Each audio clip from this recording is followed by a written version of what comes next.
and welcome to the Maximum Sentence channel.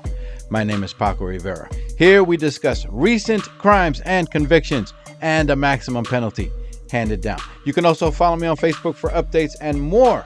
There will be a link to my Facebook in the description below. Beginning on April 2nd of last year, 2024, body parts of a body were turning up in different areas around Milwaukee in the state of Wisconsin. Some of them washing up onto the shoreline along Lake Michigan and other body parts found in the city. These discoveries of body parts continued for several weeks, with the final body part found on May 11th of last year, having washed up onto a beach in the next state over, on a beach in Waukegan, Illinois. All those body parts were positively confirmed by DNA as belonging to 19-year-old Sade Carlina Robinson. Sade was a criminal justice student at Milwaukee Area Technical College, and she was also working at a place called Pizza Shuttle on the east side of Milwaukee. I saw reports where she also had a second job somewhere. According to Sade's co-workers at Pizza Shuttle, Sade was a remarkable and caring person. She was a burst of energy that helped motivate them. Another co-worker said that Sade was a person that is a perfect example of who you want to be like. Her traits were remarkable.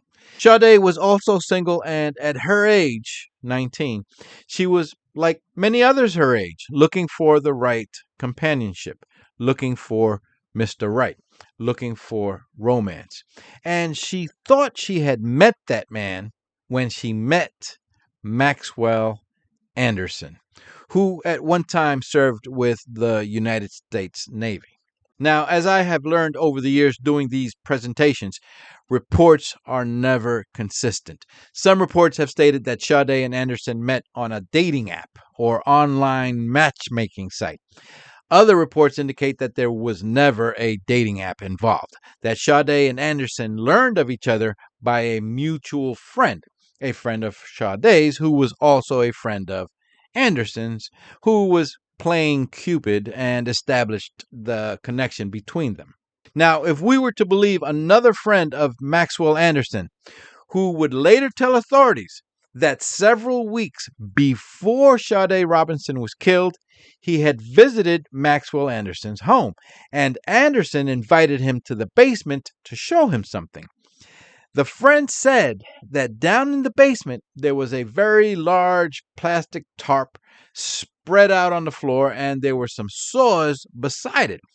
And get this, the friend said that Maxwell Anderson had told him that he was going to kill a woman that he's been talking to named Sade Robinson, and he will cut her body up into pieces and get rid of her.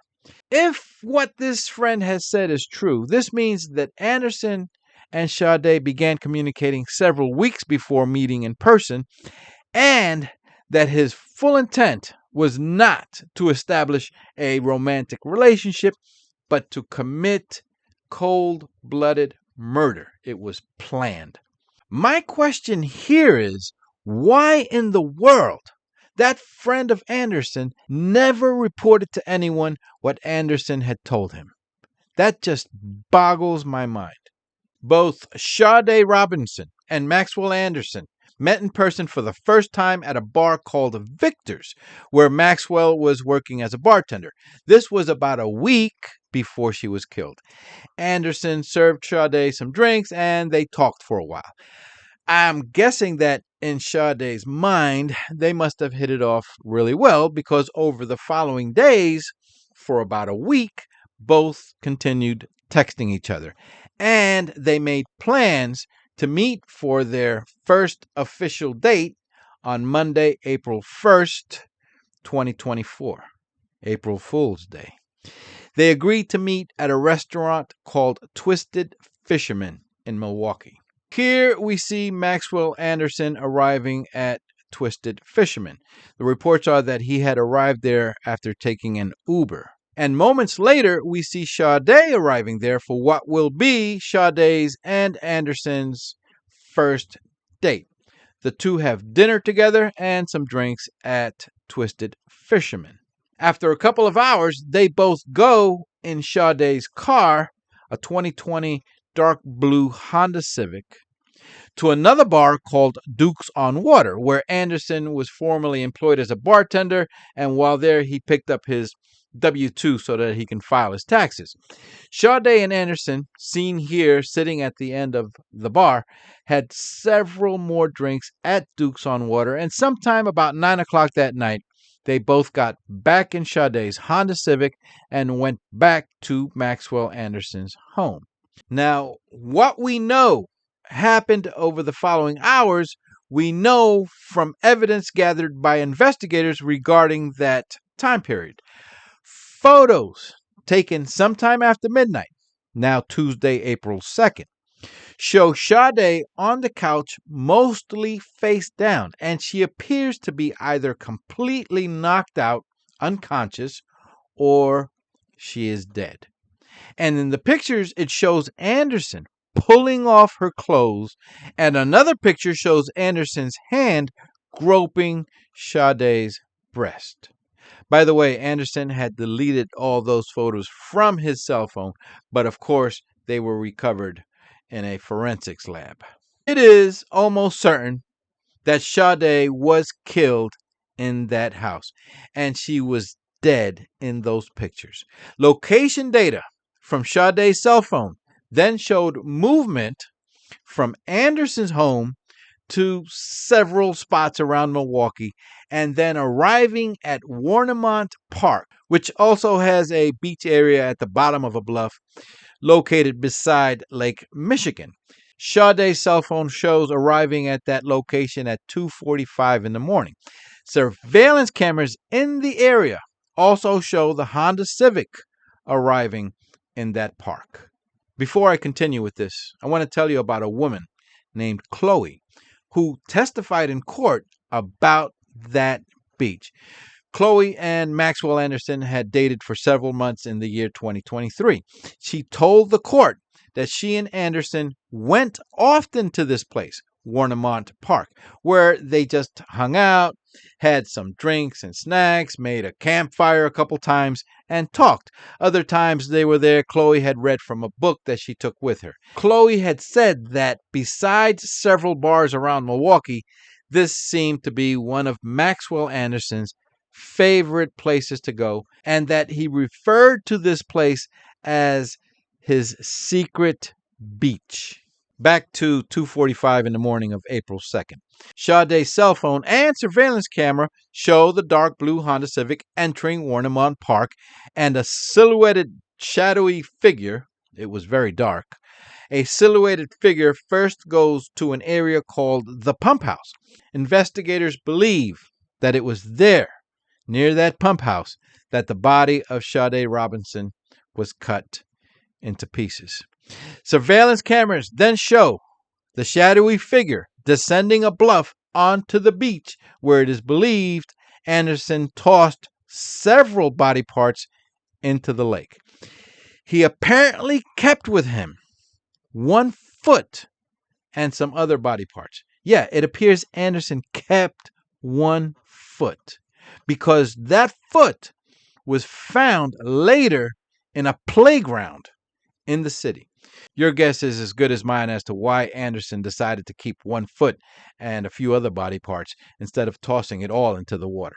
The Honda Civic is seen leaving Warnemont Park at 4:31 in the morning, so it was there for about an hour and 45 minutes. And a few minutes later, Sade's cell phone was either turned off or the battery died.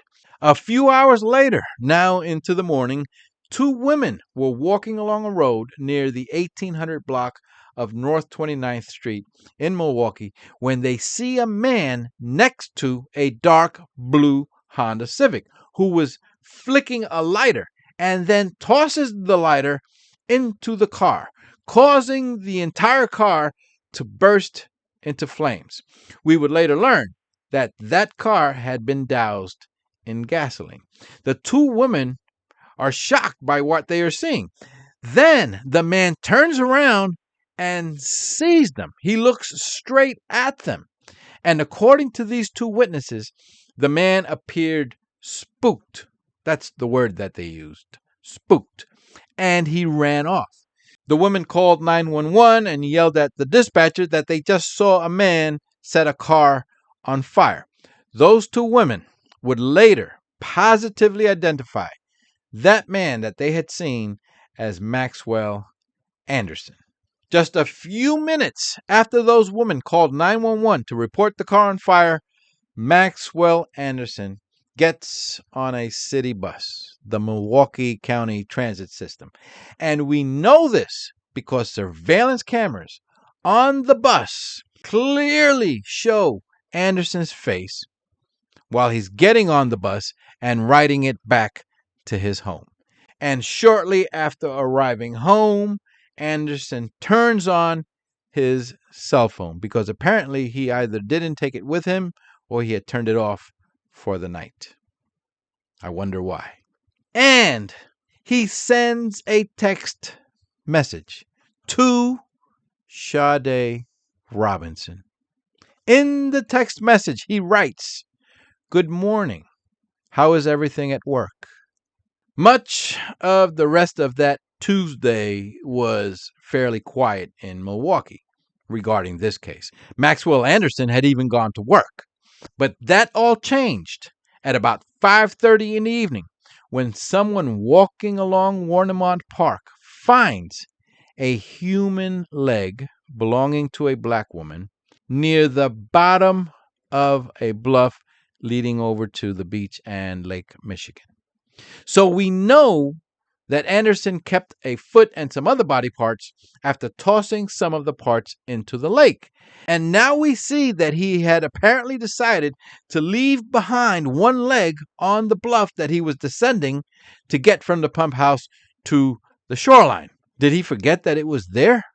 At about 9 o'clock that night, about 3.5 hours after that leg was found at Maxwell Anderson's secret beach in Warnemont Park, police receive a call from a co-worker of Sade Robinson at the Pizza Shuttle, reporting her missing when she failed to show up for work in the morning and she's not answering their calls.